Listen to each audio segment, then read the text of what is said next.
So for this abstract art project, I'm going to be using the textiles that I printed on the gel press. Now, some of them are absolutely gorgeous. I'm trying really hard not to hoard them. So I'm diving straight in and using this particular one with the brown background and the gorgeous gold on top of it. It's a 12 by 12 plate print, so there's quite a lot of space to work with. I normally work quite small, so this is quite good.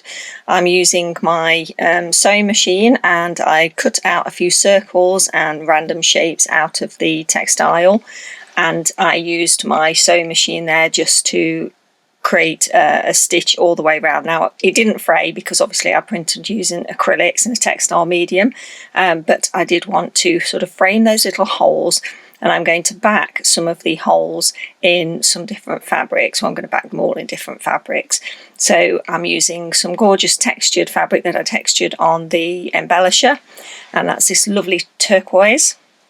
And I'm also picking out lots of silks that I used for a previous project, and I'm using loads of absolutely gorgeous textural wool and yarn that I got off a great Etsy seller, but she's no longer selling it, unfortunately. But I mean, how amazing is that? I've managed to find somewhere else that does something similar. That's chunky coiled hand spun yarn, so fantastic. And I'm probably going to make up some other elements as well, so things that I've already hand stitched. If you haven't seen it yet, I did an art doll video a little while ago, so I'll link that below. So I'm putting all of this, backing it all on some batting, some cotton batting. It is an iron-on batting, but I'm not actually ironing it on, I'm just using it as a background. So the first piece I just sewed around using a blanket stitch to see what it would look like, and I was quite happy with that result. So I just spent a few moments picking out a few different fabrics and deciding what I wanted to have behind my little windows. And I used a little bit of the fabric that I had left over from the textile art doll that I made. Some of it had been pre-stitched and was also padded because it had some of that lovely wadding behind it, so it was a little bit puffy, and I had some stitches on it already, and some of it had some sort of embossing on it and little different textures, and I wanted to have some of it with more than one colour behind it, so I layered up a few different fabrics just to provide a little bit of contrast.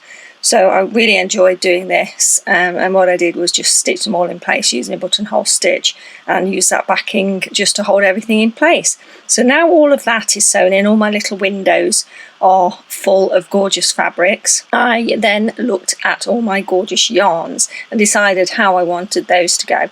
I pinned them in place, and I had them sort of scrolling all over the place in a really organic, random fashion, and they were just an absolute joy to work with.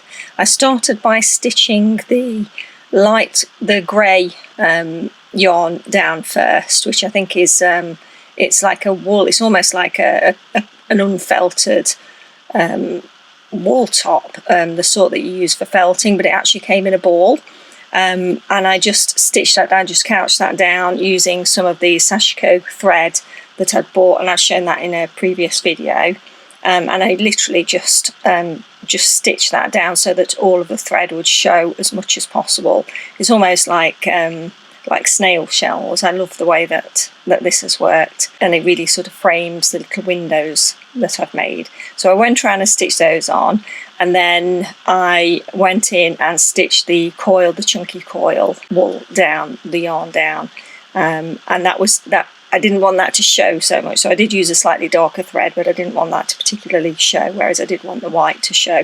So that's all that finished, and then I decided I thought I'd have a quick look at it and see what it looks like when it's in sort of monochrome, to see if I need any more contrast with it. And it's not too bad at all. There's not a huge amount of really dark areas, but I thought, I want to go in and just add a few beads, just to add, again, just slightly different texture, and to add a little bit of black sparkle in there. So I've added a few little Swarovski crystal beads and also some plain wood beads, and that's the project. I've nearly finished it. It's going to be framed up, and if you've enjoyed this, please give me a thumbs up, and I look forward to seeing you in the next video. Take care, bye.